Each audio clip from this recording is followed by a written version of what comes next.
Alors, petite vidéo explicative pour le fichier, comme ça au moins, je suis sûr qu'un maximum d'infos passe. Et bon, bah, si jamais vous avez d'autres questions, n'hésitez pas à m'appeler, hein.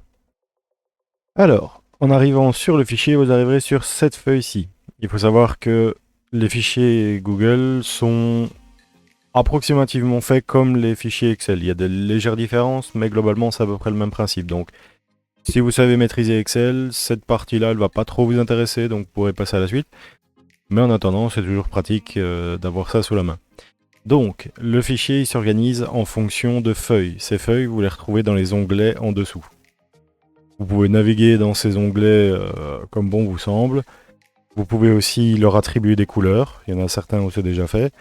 Et vous pouvez aussi également afficher d'autres onglets, c'est-à-dire ceux qui ne sont pas visibles. En allant ici, vous pourrez même tout simplement naviguer dedans en cliquant ici. Voilà, si on clique sur éveil P2, bah, ça va nous emmener ici sur éveil P2, logique. Il y en a plein qui sont en gris, c'est-à-dire qui sont masqués entre guillemets. C'est simplement parce que là, comme c'est la version, on va dire, classique, avec juste les points, pas de compétences, tout ça, vous le verrez plus tard, il n'y a pas forcément besoin de tous les onglets différents, mais voilà, comme ça au moins vous savez tout ce qui se trouve dedans. On peut en ajouter, même si bon, je pense pas que vous ayez besoin d'ajouter une feuille. Enfin, si jamais vous en avez besoin, vous pouvez toujours me prévenir hein, au cas où. Et au pire, j'en ferai une supplémentaire. Donc, sur la partie info, donc sur la feuille info, les informations les plus importantes. Les cases à compléter ou à modifier, elles sont toujours sur un fond bleu partout. Donc ça, je me suis vraiment assuré que ce soit le cas absolument partout. Les cases grises, blanches, on ne touche pas. Jamais, c'est-à-dire que ce sont des cases qui sont faites, comment dire, pour qu'on ne les touche pas. Donc c'est-à-dire qu'il y a soit des formules dedans, soit il y a des choses qui doivent absolument rester spécifiquement dedans. Je prends par exemple ici, qu'est-ce que je peux prendre bah, par exemple ici, l'année en tant que telle, bah, fatalement elle est tablée sur l'année qui est encodée. Donc là vous voyez c'est une case à modifier. Bah, ça tombe bien parce qu'à ce niveau-ci à droite, c'est déjà fait tout seul. Et vous voyez, il y a la formule dedans, donc pardon, faut surtout pas y toucher. Donc dans cette partie-ci, dans la partie info, ce que vous devrez faire en tout premier, c'est renseigner votre nom. Bon bah là, on va faire test, hein. Voilà. Petite modification par rapport à ceux qui l'utilisaient les autres années, ce fichier-là. Il n'y a pas forcément besoin de rajouter une classe. J'ai mis ça de manière optionnelle. Voilà un aperçu de ce que ça donne dans le fichier. Donc là, c'est la classe de test. Bah oui, fatalement, j'ai mis test. Mais il n'y a pas forcément besoin de renseigner la classe. Alors on peut, si on veut. Voilà. Hop. Et du coup, bah, ça se met bien comme il faut, sans qu'il y ait forcément le classe de test. Non, c'est juste s'il n'y a pas la classe, ça tombe bien. Donc, comme je le disais, les cases sur fond bleu, c'est modifiable. Après, il ne faut pas forcément tout modifier. Par exemple, ici, dans la partie cotation, il y a déjà une grande partie qui va vous convenir. Si savoir écouter, c'est sur 15 au lieu de 10, bah vous écrivez 15. Et tout se fait automatiquement dans le fichier, il n'y a plus besoin d'aller chercher quoi que ce soit. Oui, fatalement, la date, je l'ai pris comme test, ce fichier, donc c'est logique en fait. Enfin, voilà, j'avais besoin que le fichier soit déjà en cours pour être utilisable et montrable sur la vidéo. On fera un exemple à la fin pour bien montrer comment il sera avant la rentrée. C'est tout à fait normal, c'est logique. Une partie que vous allez devoir modifier, c'est la partie ici à gauche, pour les jours fériés, les grèves, etc., etc., pour le registre. Alors, ce n'est pas obligatoire du tout, hein. Si vous ne faites pas le registre là-dedans, il n'y a aucun problème, et du coup, ben, vous n'avez pas besoin de le compléter. Mais si vous le faites, c'est quand même pratique, parce que du coup, tout se fait de manière automatique. Bon, à part les présences, ça, il faut quand même faire le job. Donc, ce que vous devrez renseigner, c'est par exemple, je sais pas, moi... bah voilà, prenons septembre, ouais non, là j'avais déjà mis... prenons en novembre, allez. Voilà, le 21 novembre. Non. 21 novembre 2025 et on va mettre journée pédagogique. Voilà, donc une fois que ça s'est encodé, ça se fera de manière automatique dans la partie registre. Et donc il n'y aura pas moyen de se planter en fait, parce qu'un peu comme les registres qu'on avait actuellement, la colonne sera déjà grisée. Donc il y aura pas lieu de cocher dedans et de se planter ou quoi que ce soit. Voilà, donc tout le reste, globalement, en ayant dit que la légende ici par rapport à case à modifier, case à ne surtout pas toucher, j'ai déjà fait 90% du job. Il y a plein de choses qui sont modifiables et en soi vous pouvez modifier un peu comme vous l'entendez. La liste de vos élèves. Ici, il y a un encodage brut à faire, donc il y a littéralement la liste que vous recevez en début d'année, vous écrivez, et le fichier se débrouillera tout seul pour séparer le nom du prénom. Vous inquiétez pas, j'ai essayé avec d'autres noms bien plus compliqués, ça fonctionne.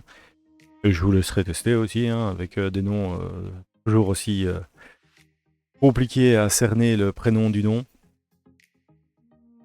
Donc ça se fera automatiquement. Alors fatalement il faut renseigner garçon, fille, bon ça...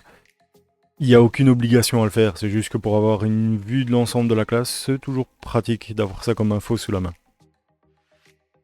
Exemple tout bête, l'année passée, je m'étais absolument pas rendu compte de base que j'avais plus de filles que de garçons, c'est la première fois que ça m'arrivait.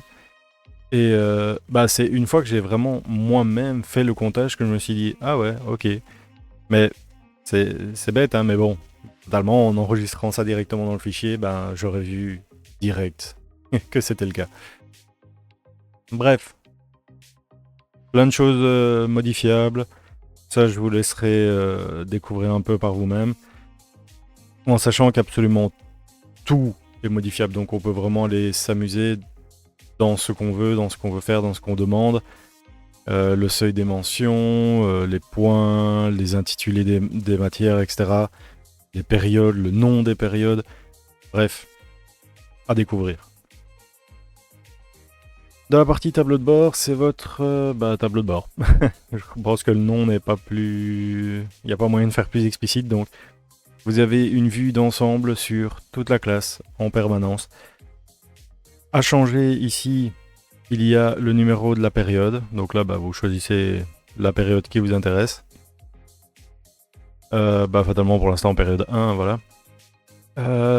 Et globalement, vous avez les résultats de vos élèves qui sont mis automatiquement à jour. Ce sont des colonnes en blanc, donc on ne touche pas, jamais. Tout est fait automatiquement. Une fois que vous êtes sur cette page-là, vous n'avez absolument rien à écrire, nulle part. La seule chose que vous pouvez changer, c'est les périodes et le calendrier et le décompte. Voilà, fatalement, ça avant les prochaines vacances. Le début de l'année, les prochaines vacances, la fin de l'année, les 100 derniers jours. C'est toujours pratique d'avoir ce petit décompte là qui fait le job globalement. Voilà, dans 215 jours, il y a les 100 derniers jours, donc il faudra préparer la journée en amont. Bref, vous avez votre nombre d'élèves. Quelle classe parfaite, 6 élèves, on adore. Avec, là on a fatalement le fameux décompte, 2 filles, 4 garçons. Les rangs. Alors, rang de classe, rang français, rang maths, rang éveil, rang religion EPC. C'est, comment dire, c'est une sorte de valeur indicative. Je m'amuse pas juste à classer les élèves, c'est juste que ça vous permet de voir beaucoup plus facilement qu'avec les points, parce que voilà, je donne ces points-là, c'est bien mignon, mais une fois qu'ils commencent à être proches, là il y en a que 6, une fois qu'il y en a 24, ça commence à être plus compliqué. Donc ça vous permet de rapidement identifier des choses. Par exemple, l'élève le plus fort actuellement en français, c'est l'élève numéro 5 qui est à la maison. Oui, je me suis un peu amusé sur les noms. Donc globalement, ça vous permet d'avoir une vue aussi bien sur vos élèves forts que vos élèves en difficulté. Vous avez une classe de 6, voilà, cet élève-là, je sais qu'en français, il va avoir besoin de soutien supplémentaire. Il y a la moyenne. au niveau de la classe, la moyenne globale.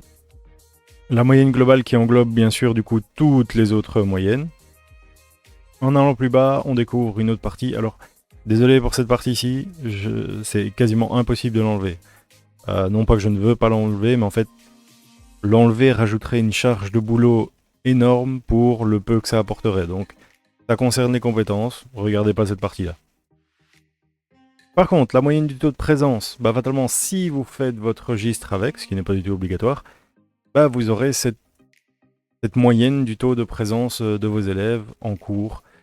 Ce qui est toujours pratique à avoir sous la main, parce que bah, mine de rien, enfin, personnellement, hein, je sais pas si les autres se sont déjà amusés à le faire, mais j'ai déjà remarqué de vraies tendances à ce niveau-là. Alors, pour ma classe, dans mon environnement, je sais bien que c'est pas une étude scientifique, mais j'ai déjà remarqué des petites choses par rapport à ça dans ma classe. Enfin, dans mes deux classes précédentes, du coup.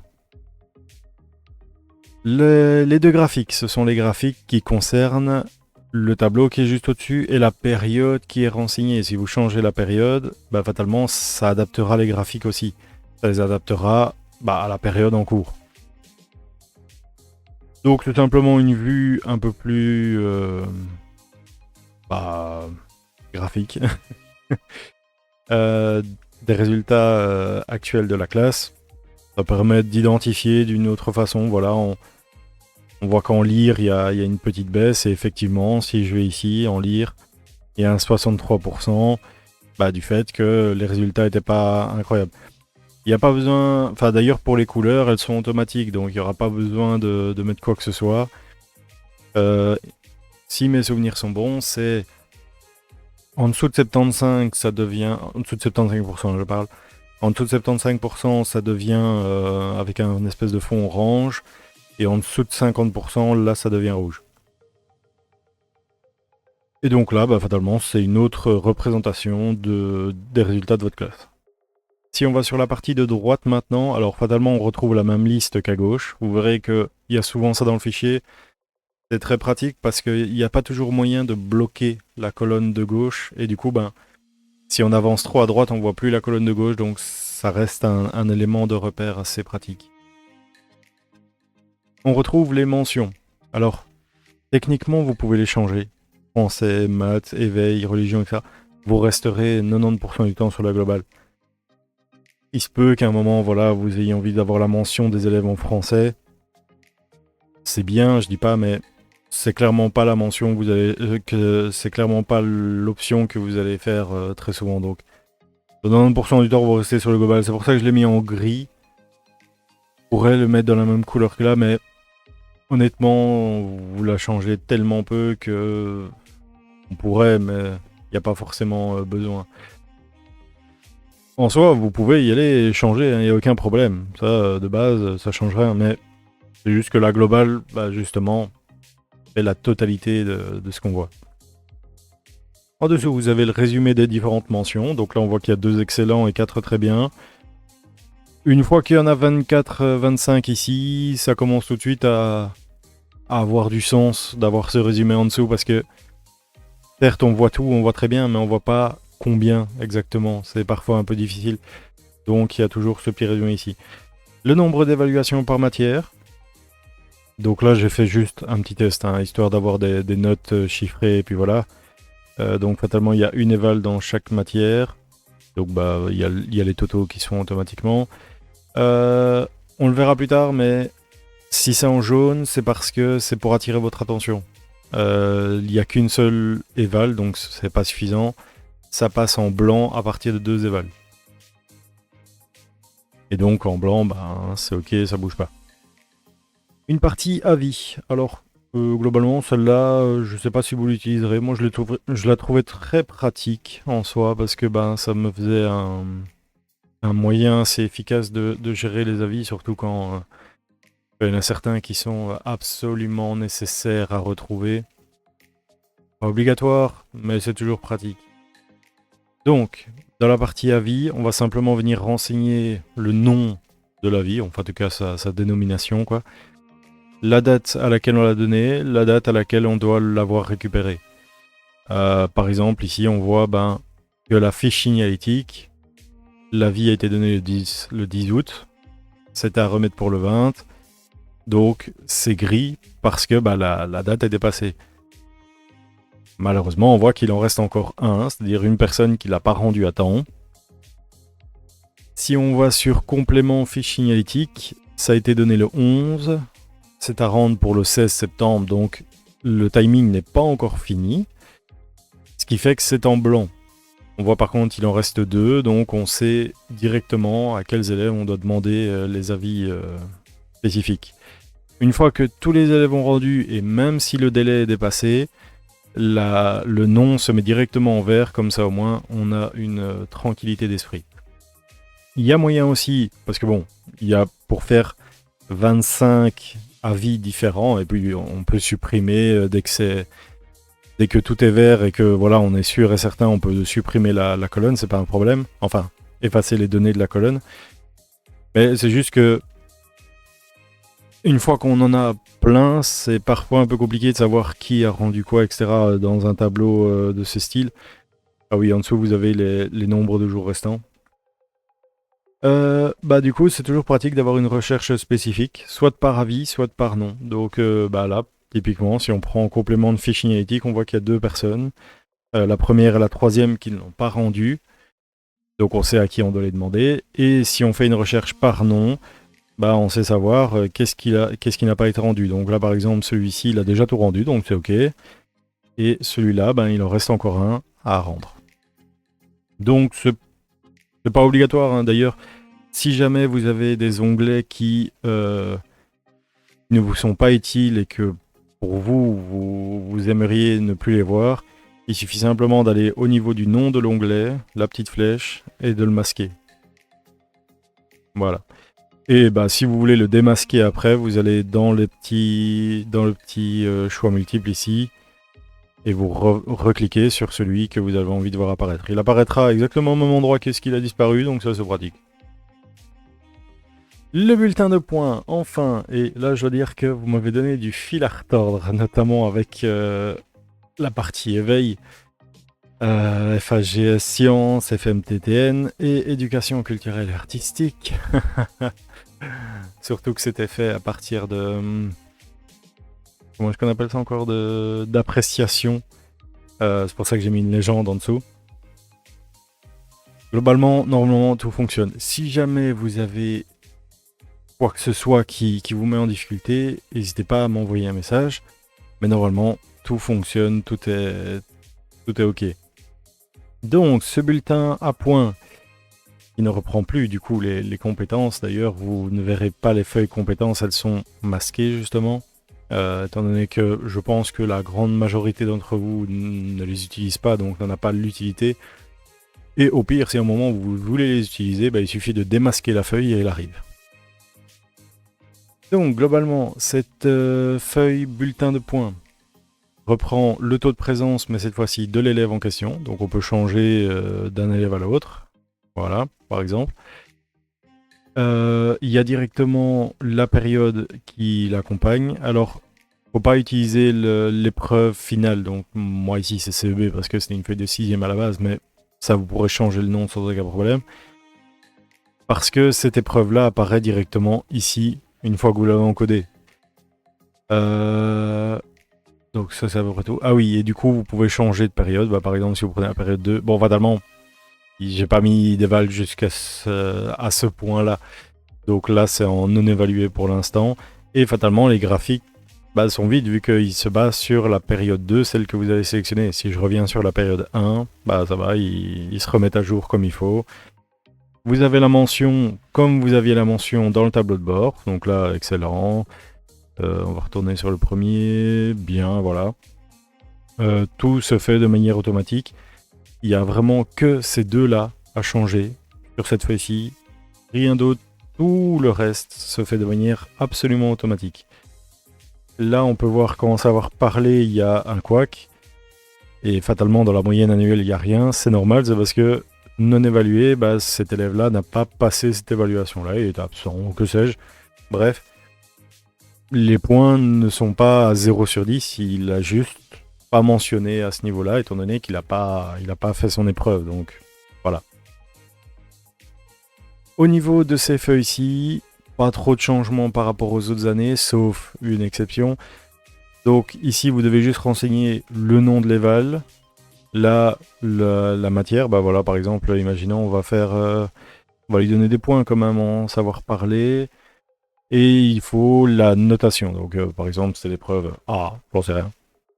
La notation, bon, on va dire que c'était sur 20, allez, hop. Et imaginons, il a eu 15.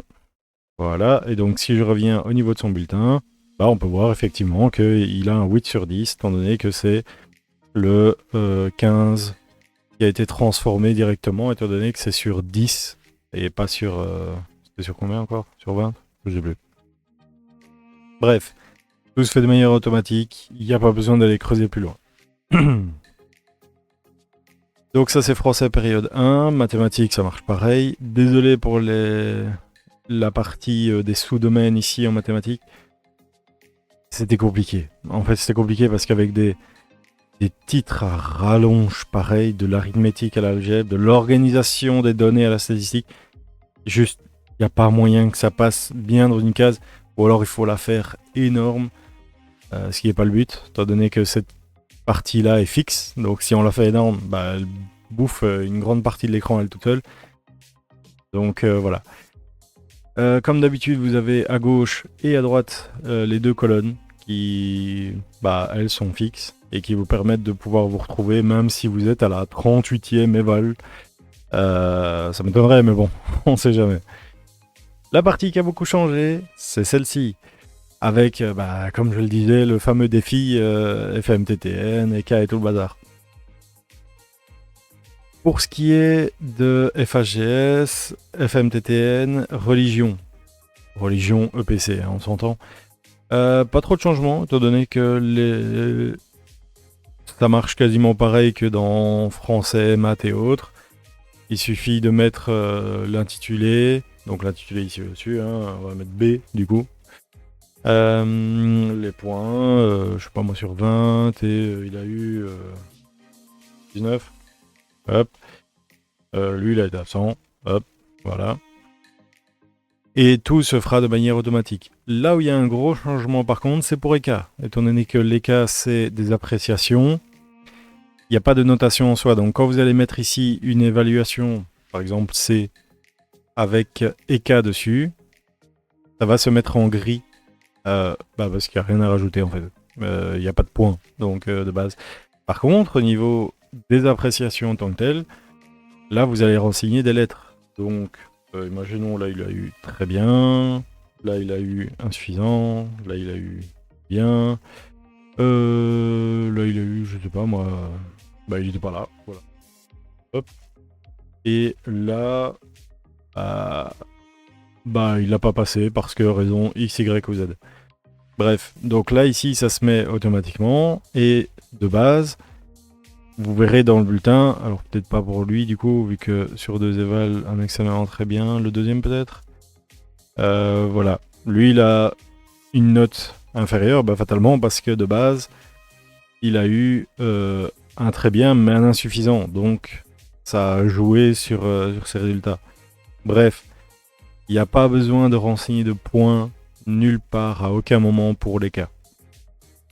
Donc tout ça c'est la partie encodage des points, donc vous avez à chaque fois les 3 onglets français, maths, éveil pour chaque période, donc période 1, 2, 3, 4 et l'épreuve finale. S'il y en a une, s'il n'y en a pas, vous renseignez pas et puis c'est tout. Et enfin notre dernière partie, la partie concernant le registre. Alors fatalement, bah, j'ai dû tricher un peu sur la date. Donc ça ne correspond pas avec ce que vous aurez, enfin en tout cas vous aurez la même feuille, hein, c'est pas ça, mais les jours fatalement sont décalés vu que j'ai dû tricher un peu sur la date. Donc pour pouvoir renseigner, si vous utilisez cette partie, si vous l'utilisez pas, il n'y a aucune raison de l'avoir. Pour renseigner, bah, il suffit simplement de mettre des petites croix. Alors oui, c'est pas une barre parce qu'une barre bah, marche moins bien. Donc les petites croix et donc croix minuscule, hein, et pas de majuscule, de minuscule, enfin minuscule, vous gardez le clavier tel qu'il est. Des petites croix, et lorsque l'élève est absent, un O, pas un 0, parce que ça marche pas pareil, vous le voyez. Donc juste un O, O ou X. C'est vraiment absent ou présent. Voilà, point. Et ça se met à jour automatiquement. Apport très pratique pour votre registre, toute la partie qui est ici sur la droite, les demi-jours sont déjà comptés, il n'y a pas besoin de refaire de recomptage. Les reports, il y en a, bon voilà, il est à 0, mais on va mettre par exemple à 2. Bah, on voit que le report en tant que tel pour ce mois-ci, il n'y en a pas, ce qui est logique vu que le report c'est du mois précédent. Et là par contre, sur le total, il se met au niveau du plus 2. Attention que cette case-ci doit toujours rester un chiffre, donc l'ajout au report. Jamais supprimer et ne rien mettre. Et encore plus pratique, vous avez directement ici vos colonnes de demi-jour de présence, demi-jour d'absence et les totaux qui se font automatiquement. Autre point très pratique, vous avez ici sur la colonne horizontale du total, à chaque fois le nombre que vous avez renseigné. C'est bien parce que, bah, imaginons, là il manque une croix ou un O, bah, on le voit tout de suite vu qu'il n'est pas en vert en fait. Il se mettra automatiquement avec le total du nombre d'élèves, donc il n'y a pas besoin de mettre quoi que ce soit en vert ou en couleur ou que sais-je. C'est automatique. Là c'est 6 sur 6. S'il y avait 24, bah, il demanderait 24 avant de devenir vert, c'est tout. Et vous avez comme ça pour tous les mois. D'ailleurs, on va aller voir en novembre, là où on avait mis la journée pédagogique du 21. Ah bah ça tombe un vendredi en plus. Donc, comme vous le voyez, la journée du 21, bah je pourrais techniquement en mettre dedans, mais ça ne servira à rien. De toute façon, la colonne est déjà grisée, donc je sais que je ne dois pas aller dedans. C'est déjà compté au niveau des demi-jours, donc ça, il n'y a pas besoin de faire quoi que ce soit. Et imaginons qu'en août, on ait laissé les 2 jours de report. Voilà, donc plus 2. On arrive en novembre. On a déjà le plus 2, du coup, qui est fait directement. Fatalement, s'il y a les 2 là, bah, on rajoute les 2 ici.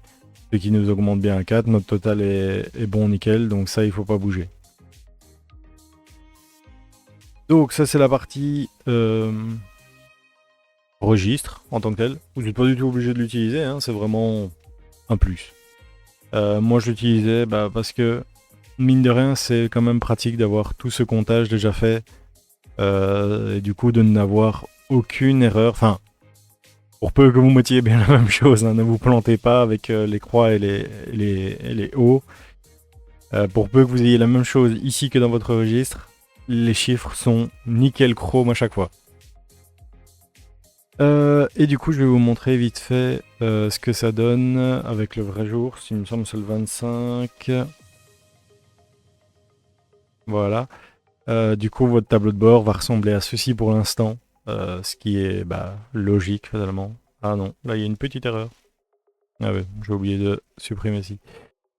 D'ailleurs, si jamais vous avez un souci au niveau des formules, que quelque chose ne s'affiche pas correctement ou que vous ayez une sensation bizarre d'avoir supprimé une formule ou quoi que ce soit, n'hésitez pas à faire CTRL Z ou retour arrière, juste ici, annuler. Ça remettra tout à l'origine. Alors oui, il y a des manipulations que vous devrez refaire, de l'encodage que vous devrez refaire, mais l'avantage c'est qu'au moins vous êtes sûr que le fichier garde son intégrité jusqu'au bout.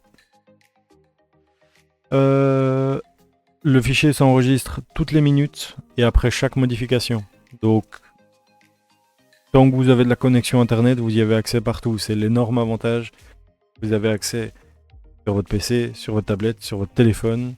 Bref, partout où vous avez votre compte Google connecté, vous avez accès au fichier. D'ailleurs, un élément très très pratique, il y en a beaucoup qui n'arrivent pas à retrouver leur accès à ce fichier-là. Je vais vous montrer une astuce vraiment ultra pratique. C'est ici, vous mettez votre fenêtre sur le côté. Vous avez votre bureau derrière.